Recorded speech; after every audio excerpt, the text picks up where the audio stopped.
الحمد لله وكفى وسلام على عباده الذين اصطفى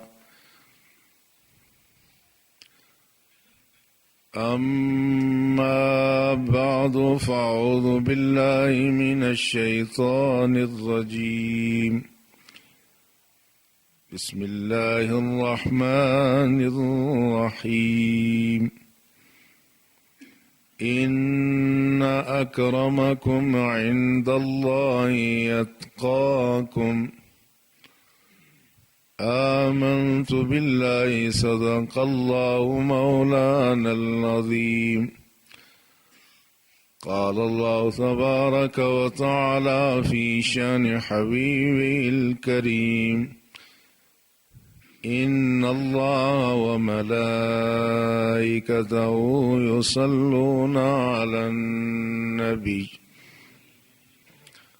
يا أيها الذين آمنوا صلوا عليه وسلموا تسليما اللهم صل على سيدنا ومولانا محمد وعلى آله وأصحابه أجمعين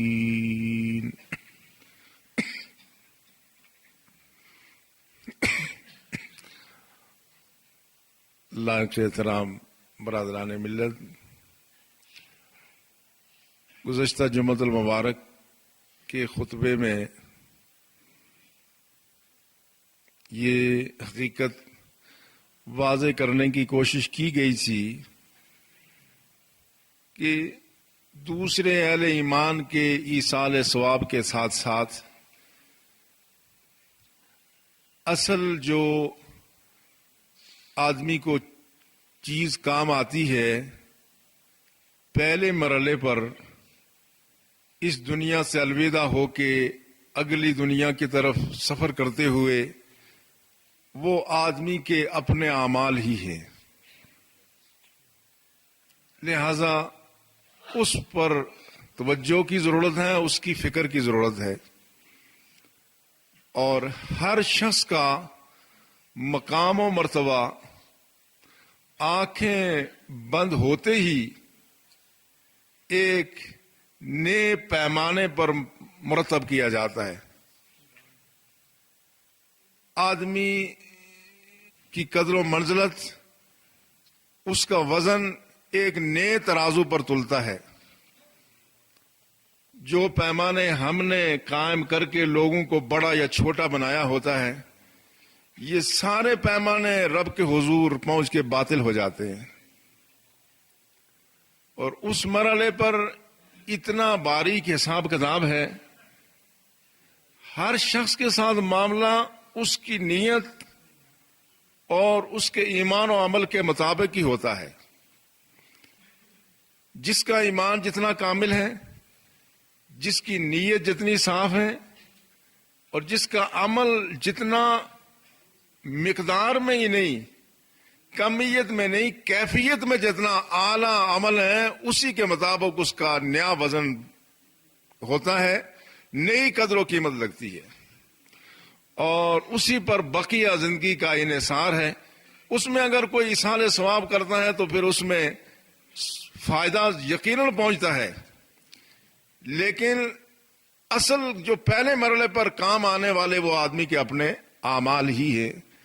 اور پھر اللہ جل شانہ فرماتا ہے ان اکرمکم عند اللہ اتقاکم، بلا شبہ تم میں اللہ کے نزدیک سب سے زیادہ عزت والا وہ ہے جو تم میں سب سے زیادہ متقی اور پرہیزگار ہے۔ پھر اللہ جل شانہ اپنے بندوں کو وہ عزتیں دیتا ہے، وہ بلندیاں دیتا ہے، وہ راحتیں عطا فرماتا ہے، اور انہیں وہ عروج عطا فرماتا ہے جس کا عالم دنیا میں تصور نہیں کیا جا سکتا۔ اس لیے قرآن پاک میں ان لوگوں کے لیے کہا گیا وَلَا تَعْلَمُ نَفْسٌ مَا أُخْفِيَ لَهُم مِّن قُرَّةِ أَعْيُنٍ جَزَاءً بِمَا كَانُوا يَعْمَلُونَ، کہا کہ کوئی آنکھ ایسا منظر دیکھ ہی نہیں سکتی، کسی کے دل میں وہ خیال آ ہی نہیں سکتا کہ اللہ اپنے بندوں کی کس قدر افزائی فرماتا ہے. ہر پہلو سے بندے کی قدر افزائی ہے، ہر پہلو سے اس کے لیے عزت ہی ہے، ہر پہلو سے اس کے لیے اللہ کے عروج اور بلندیاں ہی ہیں. تو پہلے مرحلے پر موت کے فوراً بعد ہی پھر جو نیک بندہ جس درجے کا ہے اسی درجے کی اس کے لیے اللہ عزت اس کے نام کر دیتا ہے. جو آدمی جس درجے کا ہے اسی قدر. اب یہاں پر کسی کی سفارش کی ضرورت نہیں ہے، یہاں پر اب کسی کی طرف سے کسی کی اس مرحلے پر کوئی کسی قسم کی مدد کی ضرورت نہیں. اللہ کی ذات نے انصاف کی بنیاد پر انسانوں کا مقام و مرتبہ متعین کر دینا ہے، اسی کے مطابق ان کے ساتھ معاملہ ہوگا. جو لوگ نیک ہیں، جس درجے کے نیک ہیں، اسی درجے کی ان کے لیے عزت بھی ہے، راحت بھی ہے، آرام بھی ہے. مگر اس مقام پر یہ ضرور ہے کہ دنیا میں ہم دیکھتے ہیں کسی کو ہم سے زیادہ عزت ملے، کسی کو ہم سے زیادہ مقام و مرتبہ ملے، کسی کو ہم سے زیادہ راحت ملے تو کچھ دل میں خیال پیدا ہوتا ہے کاش کہ مجھے بھی یہ راحت ملتی. مگر وہاں جانے کے بعد اس جہان کی خاصیت یہ کہ ہر آدمی اپنے حال میں مست ہے، اللہ نے جو دیا اس پہ ہی وہ شکر ادا کرتا ہے. اس لیے رسول اللہ صلی اللہ علیہ وسلم نے مختلف مقامات پر یہ بات امت کو باور کرائی ہے کہ ان کا اللہ کے ہاں کیا مقام و مرتبہ ہے. صحیح حدیث میں آتا ہے رسول اللہ صلی اللہ علیہ وسلم ایک صحابی کی نماز جنازہ میں تشریف لے گئے، حضرت ثعلبہ رضی اللہ تعالی عنہ. تو رسول اللہ صلی اللہ علیہ وسلم پورا پاؤں مبارک زمین پر نہیں رکھتے، اپنے تلموں پر آپ چلتے ہیں. صحابہ نے عرض کیا یا رسول اللہ صلی اللہ علیہ وسلم آج خلاف معمول آپ اس صحابی کی نماز جنازہ میں جب تشریف لائے تو آپ تلموں پر کیوں چلتے ہیں، پورا پاؤں زمین پر کیوں نہیں رکھتے؟ فرمایا میں دیکھتا ہوں کہ اس صحابی کی نماز جنازہ میں اس قدر فرشتے آئے ہوئے ہیں کہ میرے پاؤں رکھنے کی جگہ باقی نہیں ہے. آپ خود ہی اندازہ فرمائیں. اب رب کی ذات جب بندے کو نوازنے پہ آئے، جب اس کے ساتھ کرم کا معاملہ فرمائے تو اس کے پاس کس چیز کی کمی ہے؟ تو یہ عزتیں اللہ بندوں کے نام کر دیتا ہے. اور جس شخص کے نماز جنازہ میں اتنے فرشتے اس کو لینے کے لیے آئے اس کا نصیب تو رشک والا ہے. وہ تہ خاک بھی آسودہ خاک ہے. دیکھنے والی آنکھ تو یہ دیکھتی ہے کہ یہ آدمی منو مٹی کے نیچے ہے، لیکن وہ منو مٹی کے نیچے بھی وہ راحت پاتا ہے جو دنیا کے لوگ بڑے بڑے محلات میں اور نرم و گداز بستروں پر ان کو وہ چین نہیں جو اس کو تہ خاک اللہ نے نصیب کیا ہے. رسالہ قشیریہ تصوف کی ایک بڑی بنیادی مستند ابتدائی کتاب ہے. امام ابو القاسم قشیری اس کے مصنف ہیں. وہ ایک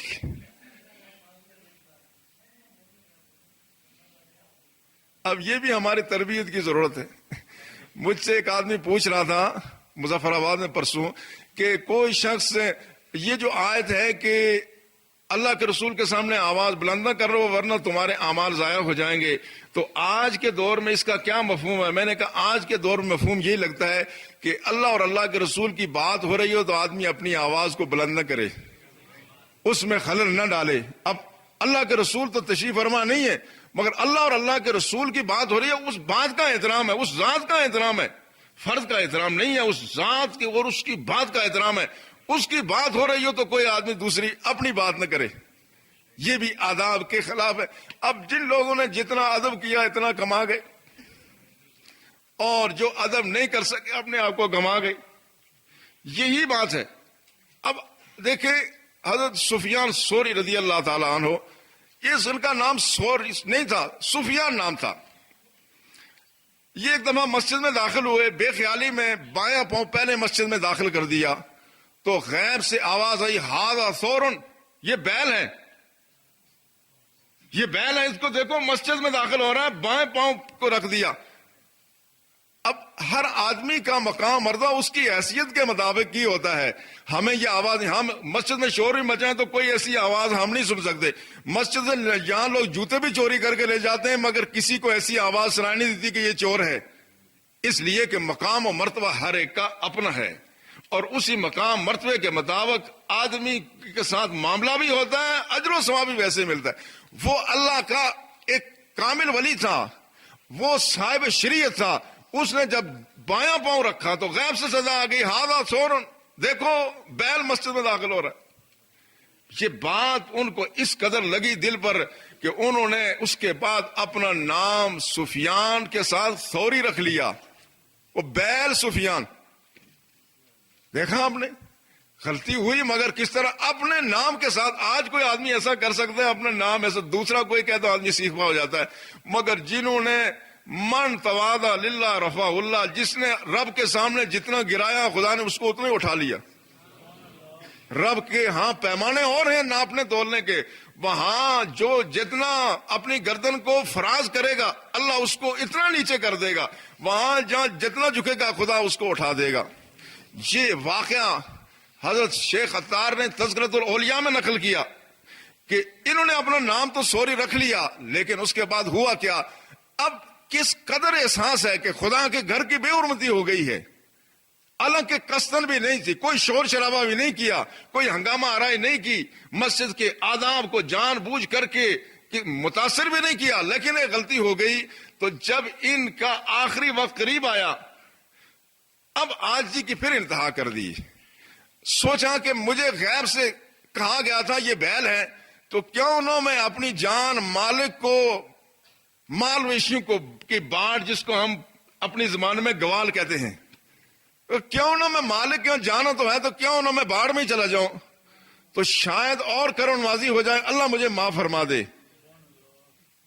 اور ہوا یہ کہ وہ مویشیوں کے باڑ میں گوال میں چلے گئے، اور وہاں گئے تو ان کی جان اللہ نے وہیں قبض کی، اور وہیں اسرائیل تشریف لائے۔ جب ان کی جان وہاں قبض ہوئی تو ابو عبداللہ مہدی کہتے ہیں میں ساتھ تھا، یہ بصرے کی بات ہے۔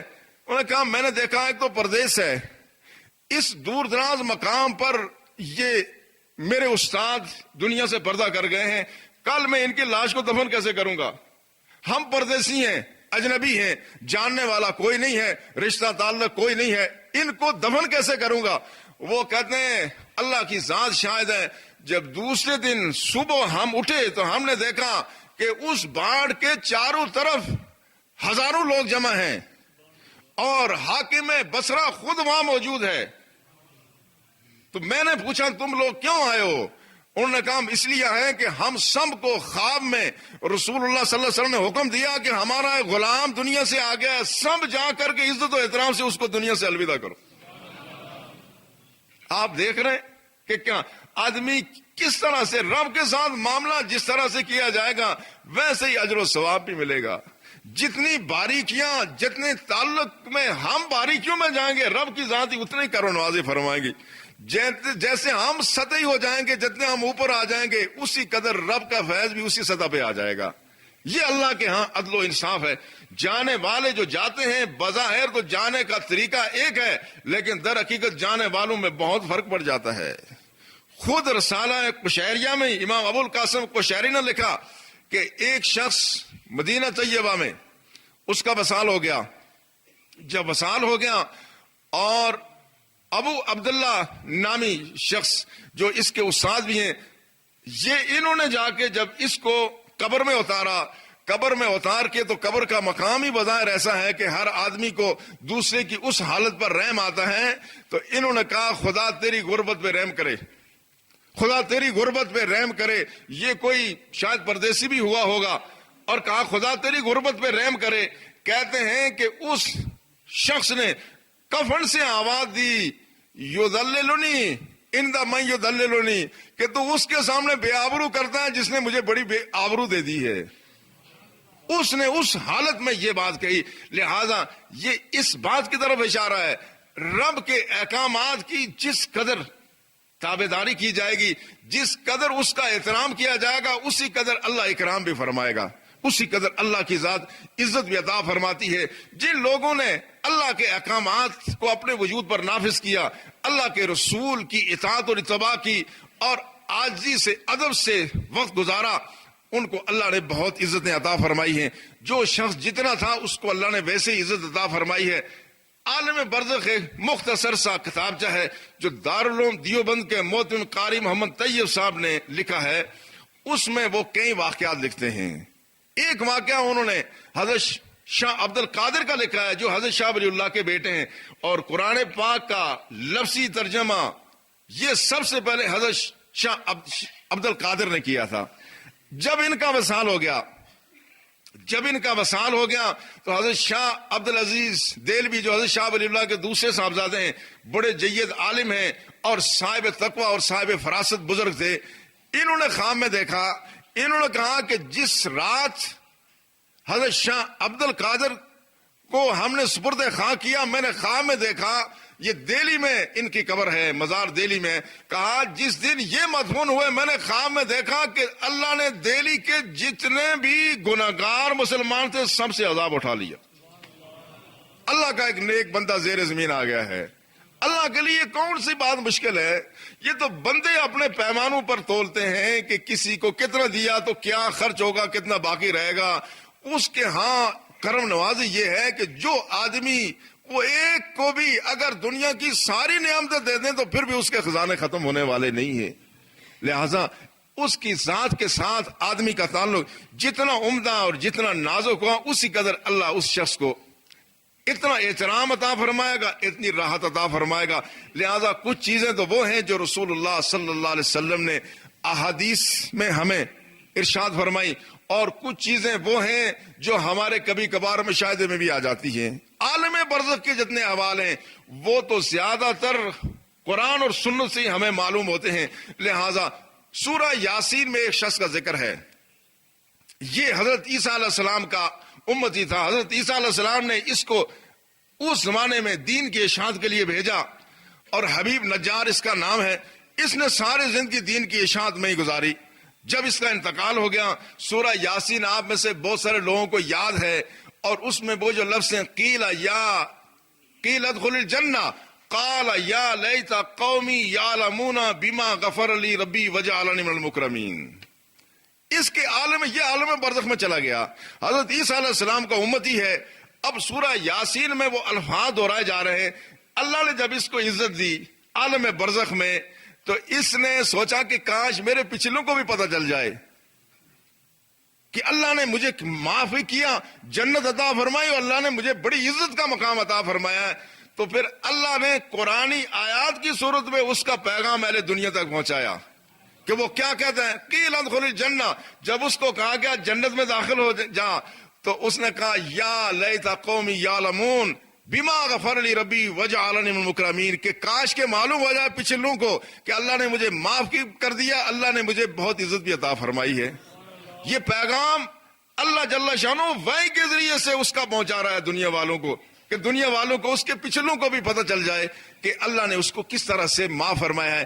لہذا جب کوئی آدمی اس دنیا سے جاتا ہے، عزت و اکرام کے جتنے طریقے اس کی حیثیت کے مطابق، اس نے جتنے رب کے احکامات کی عزت کی، جتنے اللہ اور اللہ کے رسول کا ادب کیا، جتنا اللہ اور اللہ کے رسول کے احکامات کو اپنے اس وجود پر نافذ کیا، اسی کے عین مطابق اللہ تعالیٰ اس کی عزت اور احترام کا اہتمام فرماتے ہیں۔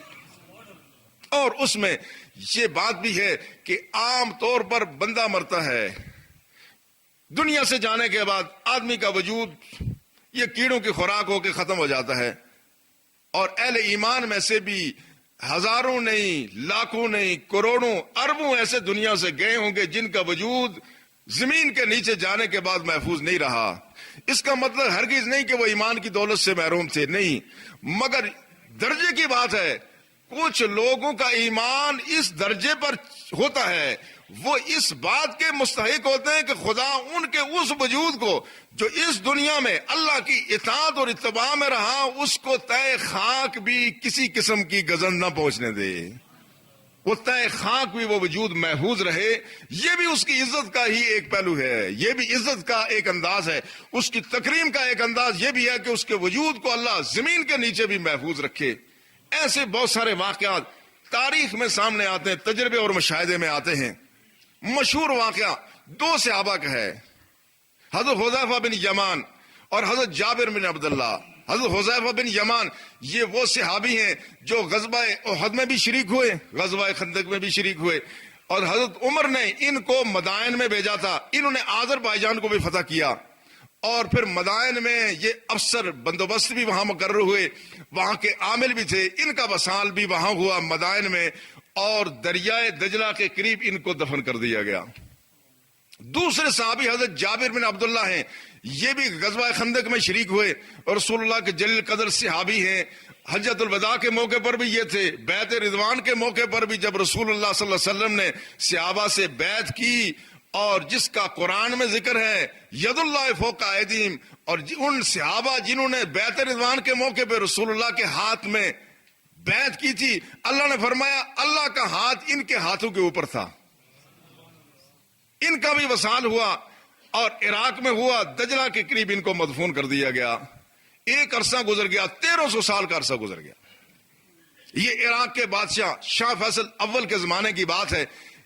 ان لوگوں کا اب یہ بھی عزت و اکرام ہی ہے کہ قبر کے واقعات اور حالات اگر یہ چاہیں تو دنیا تک پہنچا لیں، یہ چاہیں تو قبر سے ہو کے قبر کی تاریکیوں، جس کو ہم تاریکی سمجھتے ہیں، ہم کہتے ہیں وہ قبر نہیں، وہ تو جنت ہے، اور حدیث میں بھی ہے کہ مومن کی قبر روضۃ من ریاض الجنہ ہے۔ اس کو قبر کی تاریکی نہ سمجھنا، اس کو زمین کا ڈھیر نہ، اس میں مٹی کا ڈھیر نہ سمجھنا، یہ جنت کے باغوں میں سے باغ ہے، بشرطے کہ آدمی نیک ہو۔ تو اب ان کا جب ان کے وجود کو جب دریائے دجلہ سے پانی قبروں میں داخل ہونا شروع ہو گیا، انہوں نے شاہ فیصل اول کو خواب میں یہ کہا، جو اس وقت کا حکمران تھا، حضرت جابر بن عبداللہ کے لیے کہا، حضرت حذیفہ بن یمان نے، میری قبر میں پانی داخل ہو گیا ہے اور جابر بن عبداللہ کی قبر میں نمی آ گئی ہے، ہمارے اجساد کو یہاں سے کہ منتقل کر دیا جائے۔ تو بادشاہ نے اس کو کوئی وہم سمجھا، کوئی توجہ نہ دی۔ پھر مفتی اعظم اس زمانے کے جو عراق کے تھے، ان کو خواب میں آئیے اور کہا کہ ہماری قبور میں پانی داخل ہو رہا ہے، ہمیں یہاں سے منتقل کیا جائے۔ تو اس زمانے کے جو وزیر اعظم تھے انور سعید پاشا، مفتی اعظم نے ان کو فون کیا، ان سے رابطہ کیا کہ یہ دو بزرگ صحابی ہیں، یہ پیغام دے رہے ہیں، اب بات سمجھ میں نہیں آ رہی ہے۔ انہوں نے جب شاہ فیصل اول سے رابطہ کیا، اس نے کہا یہ بات تو خواب میں انہوں نے مجھے بھی فرمائی تھی، اس کا مطلب یہ ہے کہ یہ بات درست ہے۔ تو پھر مفتی اعظم عراق نے فتویٰ دیا کہ اب چونکہ یہ صحابی رسول کا حکم ہے، ان کے اجساد کو یہاں سے کہیں منتقل کرنا پڑے گا۔ تو پھر اخبارات میں آ گیا کہ ان کے اجساد کو عید الاضحیٰ کے دن ہم شام کے وقت یہاں سے دوسری جگہ منتقل کریں گے۔ اور منتقل کہاں کریں گے؟ جو لوگ عراق گئے وہاں مدائن، یہ بغداد سے 40 کلومیٹر دور ایک مقام ہے، ایک شہر ہے جس میں سلمان پارک ہے، حضرت سلیمان فارسی کا یہاں پہلے سے مزار موجود تھا۔ تو اعلان یہ ہوا کہ ہم ان کے اجساد کو وہاں منتقل کریں گے۔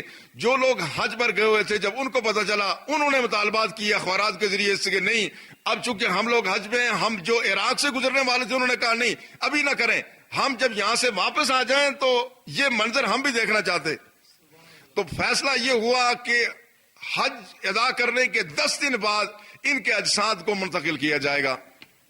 اب اس موقع پہ تقریباً 10 لاکھ افراد سلمان پارک میں جمع ہو گئے، اور ان کے اجساد جہاں مدفون تھے وہاں پر بھی لاکھوں افراد جمع ہو گئے۔ اور جب وہاں کرین کے ذریعے سے قبروں کو کھولا گیا تو دیکھا یہ گیا کہ حضرت جابر بن عبداللہ اور حضرت حذیفہ بن یمان، جن کا وصال 1300 سال پہلے ہو گیا تھا، ابھی ان کا کفن بھی میلا نہیں ہوا ہے، اور ان کی آنکھیں کھلی ہیں، آنکھوں میں چمک ہے، اتنی چمک ہے کہ کوئی آنکھ بھر کے دیکھ نہیں سکتا۔ اور اس میں چونکہ بیرونی ملکی مختلف مغربی ممالک میں بھی یہ خبر پہنچ گئی تھی، جرمنی کا ایک ماہر امراض چشم آیا ہوا تھا، اس نے بھی یہاں اس میں شرکت کی تھی۔ لیکن آگے بڑھنے سے پہلے ایک ضروری اعلان ہے۔ پچھلی دفعہ اگرچہ پچھلا جمعہ یہ آپ کو تنخواہ ملنے کے بعد ہی آ رہا تھا، لیکن اس دن تنخواہ سب کو نہیں ملی ہوئی تھی، ہم بھی دیکھتے ہیں جب ملی ہو تو پھر کچھ لیں آپ سے۔ تو اب چونکہ ملی، آپ نے خرچ بھی کافی کر دیے ہوں گے، چونکہ خرچیلے ہیں اس کا ہمیں بھی پتہ ہے، لیکن اللہ کا احسان آپ سنبھال کے رکھتے ہیں، اور یہی انشاءاللہ تہ خاک ہمیں یہی کام آئے گا، باقی تو خرچ ہو جائے گا، یہ محفوظ ہو جائے گا۔ تو اندر حال میں سردار لیاقت خان صاحب ہیں، برآمدہ سین میں حافظ رومان رشید ہیں، اوپر حال میں محمد آفتاب خان، اور آخری چھت پہ محمد نصیر صاحب آپ کے پاس آ رہے ہیں۔ ان کے ساتھ جو بھی ہو سکے آپ تعامل فرمائیں، اللہ جزائے خیر عطا فرمائے۔ اب کیا ہوا؟ اب جب یہاں سے ان صحابہ کے اجساد کو نکالا گیا، بالکل صحیح سالم تھے. تو جرمنی کا ایک آئی اسپیشلسٹ جب اس نے ان دو صحابہ کی آنکھوں کی چمک دیکھی تو مائیں مفتی اعظم سے کہا ہاتھ آگے بڑھاؤ، میں آپ کے ہاتھ پہ کلمہ پڑھنا چاہتا ہوں. کہ جس دین میں یہ صداقت ہے، جس دین کے ماننے والوں کی ان کی آنکھیں، ان کے وجود 1300 سال بعد بھی قائم ہے، اس سے زیادہ سچا دین کون سا ہو سکتا ہے؟ پھر ان کے اجساد کو منتقل کر دیا گیا سلمان پارک میں. آج بھی جو لوگ عراق جاتے ہیں، اگر جانا ہو تو بغداد سے 40 کلومیٹر دور اس مقام پر ضرور جائیں اور وہاں حاضری دیں. اس سے کیا بات معلوم ہوتی ہے؟ اس سے یہ بات معلوم ہوتی ہے کہ اللہ اپنے بندوں کو عالم برزخ میں ان کے وجودوں کی بھی اللہ کی حفاظت فرماتے ہیں. یہ کیوں؟ اس لیے کہ ان کے اکرام کا کوئی تقاضا اللہ نے سمجھا، کہ اللہ کی مشیت نے یہ چاہا کہ یہ لوگ اس درجے کے ہیں کہ ان کے اجساد کو بھی کوئی چیز نقصان نہ پہنچائے.